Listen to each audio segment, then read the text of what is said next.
మేషరాశి వారికి గురువు నిజానికి ద్వితీయ స్థానంలో ఉండి వక్రించిన కారణంగా జన్మంలోనే గురువు ఉన్నట్టుగా మనం చెప్పుకోవాలి. మేషరాశి వారికి ఈ సంవత్సరంలో గురువు 3 రాసుల ఫలితాలని ఇవ్వబోతున్నారు. ఒకటి జన్మం, ఎందుకంటే వక్రంలో ఉన్నారు కాబట్టి జన్మస్థానాన్ని తీసుకోవాలి. ఇక తదుపరి 4వ తారీఖు 2వ నెల 2025వ తారీఖు నుంచి ఆయన వక్రత్యాగం చేస్తున్నారు కాబట్టి 2వ స్థాన ఫలితాన్ని చెప్పుకోవాలి. తదుపరి అది ఎప్పటి వరకు చెప్పుకోవాలి అంటే తదుపరి 15/5 మే నెలలో 15వ తారీఖు 25వ సంవత్సరం వరకు అక్కడ ఈ ఫలితాలు చెప్పుకోవాలి. తదుపరి మిథున రాశిలోనికి ఆయన ప్రయాణం ప్రారంభమవుతుంది. సో అంచేత జన్మము, ద్వితీయము, తృతీయము 3 స్థానాలలో ఆయన యొక్క సంచారం మనం పరిగణలో తీసుకోవాల్సి ఉంటుంది.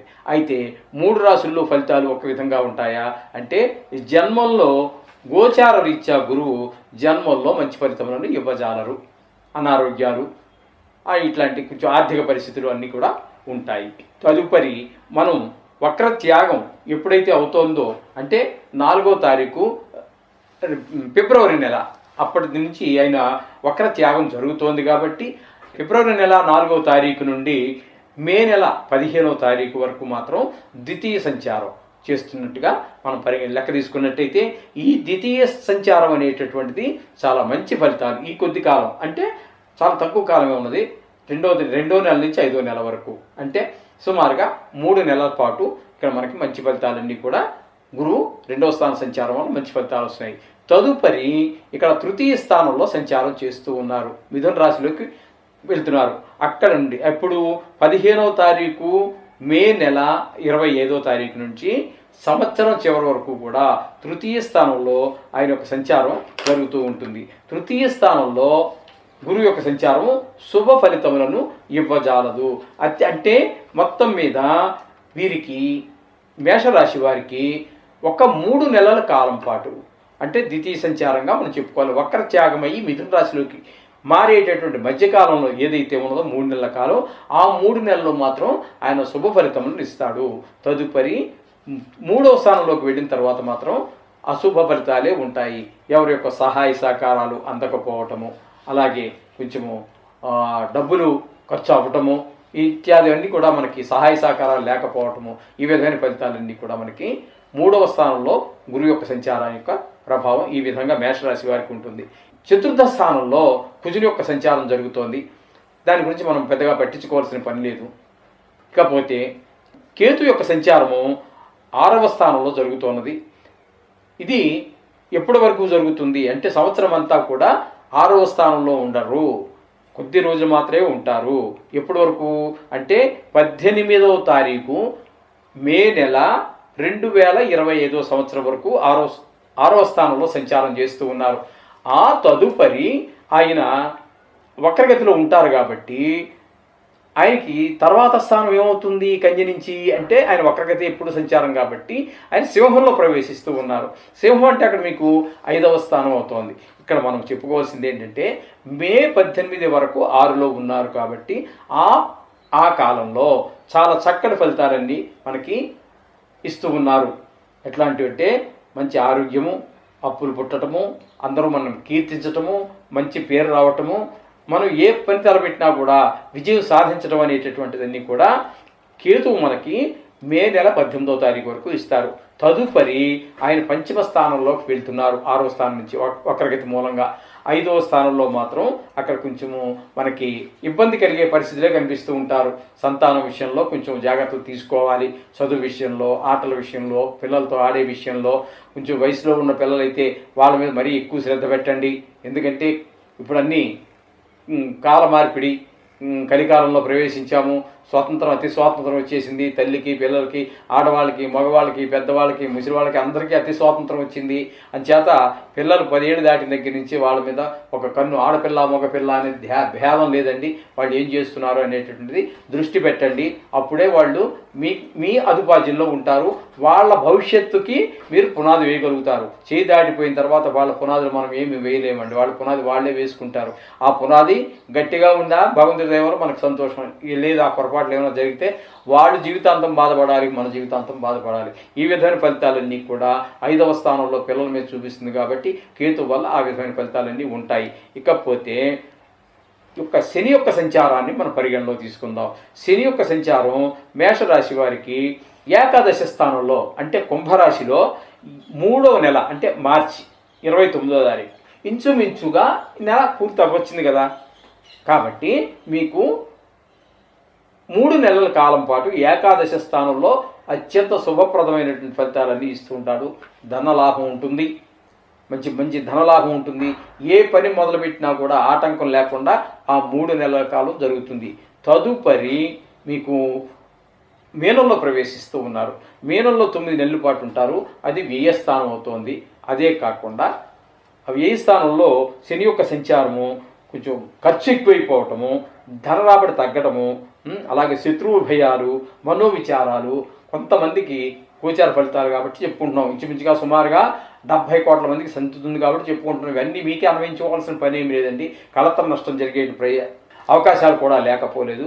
ఈ విధమైన ఫలితాలన్నీ కూడా వ్యయస్థానంలో శని యొక్క సంచారం వల్ల జరుగుతూ ఉంటుంది. అయితే ఇంకొక విషయాన్ని మీరు ముందు గుర్తుపెట్టుకోవాలి. ఏంటంటే ఈయన వ్యయస్థానంలోకి 18వ తారీఖు గుర్తుపెట్టుకోండి. 18వ తారీఖు 5వ నెల 2025న మాత్రం ఆయన మేనంలో ప్రవేశిస్తూ, అంటే అప్పటి నుండి మీకు ఏలినాటి శని ప్రారంభమైనట్టే. మేషరాశి వారికి ఏలినాటి శని ప్రారంభమైనట్టు ఇది పరిగణలో తీసుకోండి. ఇది కూడా అయిందండి. ఈ విధమైన ఫలితాలన్నీ కూడా మనకి శని భగవానుడు ప్రసాదిస్తూ ఉన్నాడు. ఇక రాహు గ్రహం దగ్గరికి మనకు వచ్చినట్టయితే రాహు యొక్క సంచారము మీనరాశి యందు సంచారం చేస్తూ ఉన్నారు.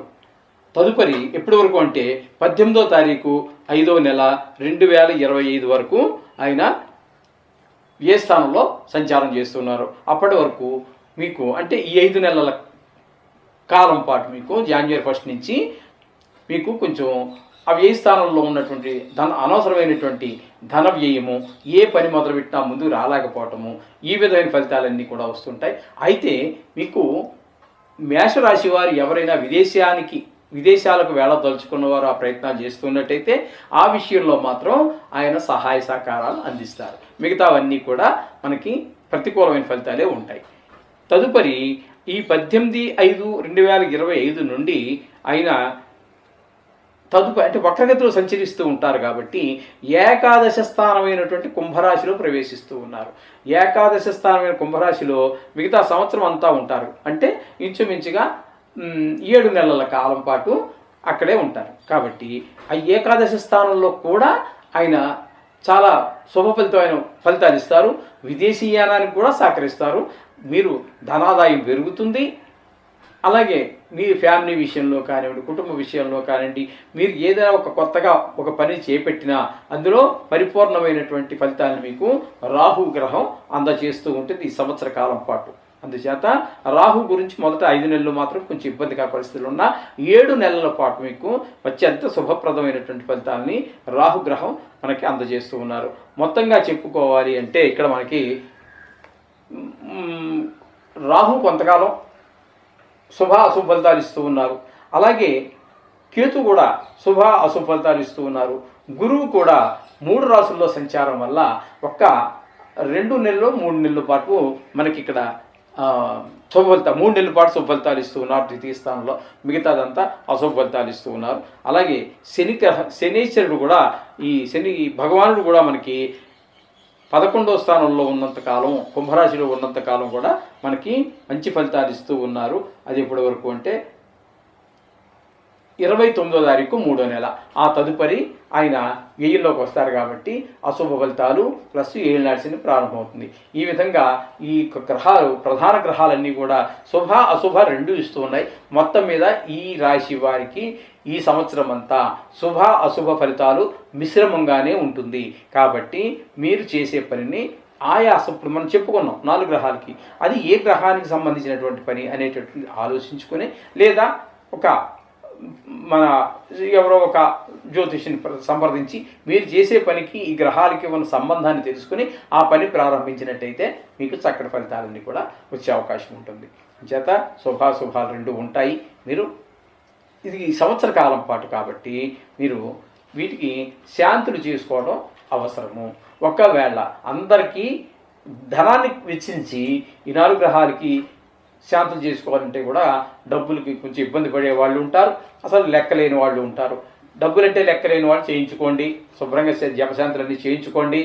అలాగే డబ్బులు లేని వాళ్ళు ఏం చేస్తారంటే ఖచ్చితంగా ఈ శని త్రయోదశి ఎప్పుడు వస్తే అప్పుడంతా కూడా ఆ శని భగవానుడికి కాస్త ఓ 10 రూపాయలు నువ్వులు తీసుకెళ్ళి ఆయనకి అభిషేకం చేయించుకోండి, లేదా మీ స్వహస్తాలతో మీరే వేసేయండి. శని భగవానికి ఏదో ఒకటి సంబంధించి ఆ శ్లోకమో ఏదో వస్తే చెప్పుకొని ఆయన నెత్తినిపోయండి. అలాగే గురువుకి సంబంధించినటువంటి దోషాలు ఏమైనా ఉన్నట్టయితే ఆ గురువుకి సంబంధించినటువంటి మంత్రాన్ని 41 రోజుల పాటు మీరు నవగ్రహాలు తిరిగి గురువారం రోజున కాసిన శనగలు తీసుకెళ్ళి ఆయన పాదాల దగ్గర పెట్టండి. అలాగే మీకు ఇంకొంచెం పరిస్థితి పర్వాలేదు అనుకుంటే 1 కేజీ శనగలు పూజారి గారికి ఇచ్చి లేకపోతే డబ్బులు ఇచ్చి ఆయనే వండి తయారు చేసి దాన్ని శనగలు ఉడకబెట్టి అది తిరగమూత వేస్తారు. అది వేసి దేవుడికి నైవేద్యం పెట్టి ఆ ప్రసాదాన్ని అందరికీ పంచుతారు. ఇది తీసుకోవడానికి కూడా భక్తులు ఎవరు వెనుకాడండి, ఎందుకంటే గురువు అంటే అందరికీ కావాలి కాబట్టి. శనీశ్వరుడి దగ్గరికి వచ్చినప్పుడు మనం ఏదైనా చేసి పెడతాం, నువ్వులు ఉండలు అవి చేసి పెడతామంటే కూడా కొంతమంది స్వీకరించారు, దాన్ని వ్యతిరేకిస్తారు కూడా, మాకు వద్దండి అని వెళ్ళిపోతూ ఉంటారు. తీసుకునే వాళ్ళు తీసుకుంటారు, తీసుకునే వాళ్ళు తీసుకోరు. అందుచేత తీసుకోరు కాబట్టి లాస్ట్లో 41 రోజులు అయిన తర్వాత ఒక 100 గ్రాములు నువ్వులు, 1 కేజీ బియ్యంతో పాటు, ఎందుకంటే నువ్వులు తినలేడు కదండి, దాన్ని బాగు చేసుకొని లేడు 100 గ్రాములు 150 గ్రాములు ఇస్తే.